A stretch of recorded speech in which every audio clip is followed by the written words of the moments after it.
Magandang umaga mga bata. Bago tayo magsimula, tumayo muna tayo at manalangin. Tayo manalangin. Panginoon, maraming salamat po sa araw nito. Naway gabayan. Bigyan niyo po kami ng kalaman sa pag-aaral namin ngayong araw. Ito ay aming isang dalangin sa pangalan ng Banal ng Espiritu Santo. Amen. Magandang umaga mga bata. Magandang umaga po, ma'am. Ako ang inyong guro at pwede niyo akong tawaging Teacher Jessa. Ang lumiban ngayong araw. Wala po. Magaling. Okay, so sa nakaraang araw, sino ang nakaalala kung ano ang ating pinag-aralan? Tungkol saan? Miss Lagos. Mga karapatan. Okay, mga karapatan. So, bilang bata or bilang mamamayan, ano ang ating mga karapatan? Magbigay ng mga halimbawa. Yes. Mabigyan ng pangalan. Very good. Sino pa? Makapag-aral. Magaling. Bago tayo pumunta sa ating aralin, mayroong mga ituntunin si teacher. So, ano ang ating dapat gawin habang nagtuturo si teacher? Una, umupo na Maayos.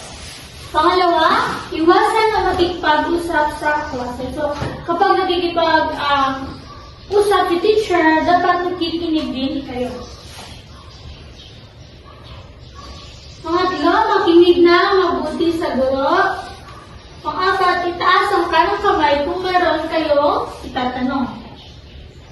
At kung gusto niyo, sumagot kay teacher. Okay, so bilang mga bata, sa pamayanan, meron tayong mga tungkulin. Kahit nga sa ating bahay lamang, mabigay ng mga tungkulin bilang isang bata. Yes, Miss Nagos. Tumulong po, teacher. Okay, tama? Yes? Paglilinis po, teacher. Tama. Magaling. Saan natin lahat? Pagiging magalang sa kapwa. Okay, pagiging magalang sa kapwa. So, bilang mag-aaral or bilang bata, tungkulin din natin maging magalang sa kapwa. Magbigay ng halimbawa. Yes, Mr. Kapilitan. Pagmamano po, teacher. Okay, magaling. Pangalawa, basahin natin. Pakikisa sa mga gawain ng pamilya sa tahanan. Magbigay nga kayo ng halimbawa ng pakikisa sa mga gawain sa tahanan. Yes. Paghuhugas ng pinggan po, teacher. Ano pa? Yes, Miss Davos. Pagtulong kay nanay. Magaling. Pangatlo, basahin niyo natin. Pag-iingat sa kalikasan. Pag-iingat sa kalikasan. Magbigay nga kayo ng mga halimbawa kung paano natin ingatan ang ating kalikasan. Pagdidilig ng mga halaman. Tama, pagdidilig ng halaman. Okay, panghuli. Pakibasa nga. Pakikipagkaibigan. Pakikipagkaibigan. Magbigay nga kayo ng halimbawa ng pakikipagkaibigan. Yes, Miss Nabot. Pagbibigay ng pagkain. Wow! Tama yon. Pagbibigay ng pagkain. Meron na ba kayong ideya kung ano ang ating pag-aaralan ngayong araw, mga bata? Opo, teacher. Ano kaya ito? Mga tungkulin bilang mamamayan. Tama! So, bilang mamamayan, meron tayong mga tungkulin at kabilang na dito ang ating sarili bilang kasapi ng pamayanan. So, ngayon, pupunta naman tayo at ating aalamin kung ano nga ba ang mga tungkulin, kasapi, at pamayanan at higit sa lahat ang ating responsable bilang isang mamamayan. Tungkulin. Ano nga ba ang tungkulin? Ang tungkulin ay ang mga inasahang gawin natin sa ating kapwa.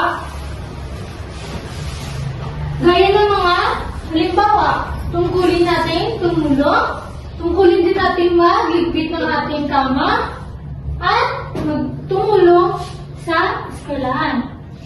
Pangalawa, kasapi. Ang kasapi ay tumutukoy sa mga tao na parte ng isang komunidad, kagaya ng pamilya, paaralan. Yun ang mga kasapi.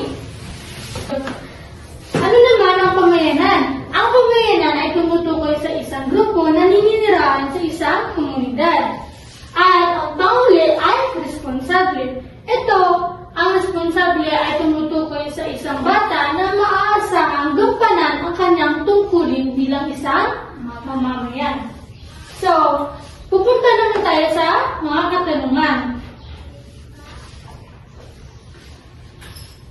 Kung meron kang basura na kailangan itapon, ano ang iyong gagawin? Yes, Miss Nabos. Itapon ito sa basurahan. Itapon sa basurahan. Tama. Pangalawa, meron kang pagkain. At nakita mo ang iyong kapwa na wala itong pagkain. Ano ang iyong gagawin? Yes, Mr. Kapilitan. Magbigay ng pagkain. Okay, magbigay ng pagkain o bigyan ng Pagkain. Tama.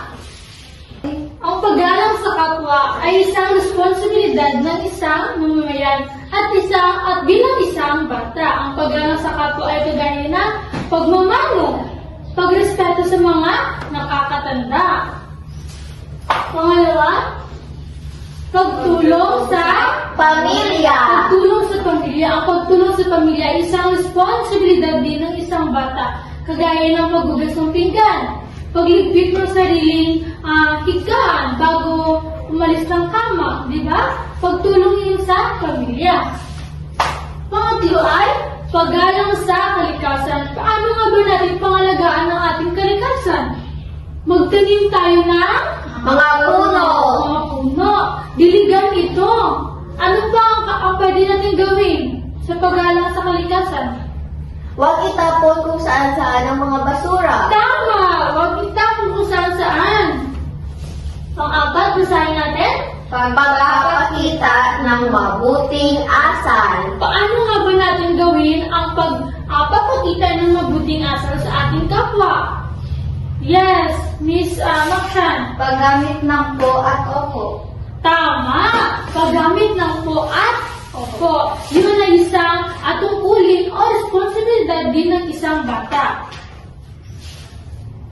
Para sa inyong takdang aralin, tukuyin ninyo kung alin dito ang inyong tungkulin bilang isang mamamayan.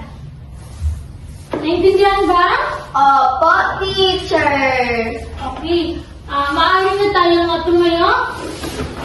Paalam mga bata. Paalam po, teacher.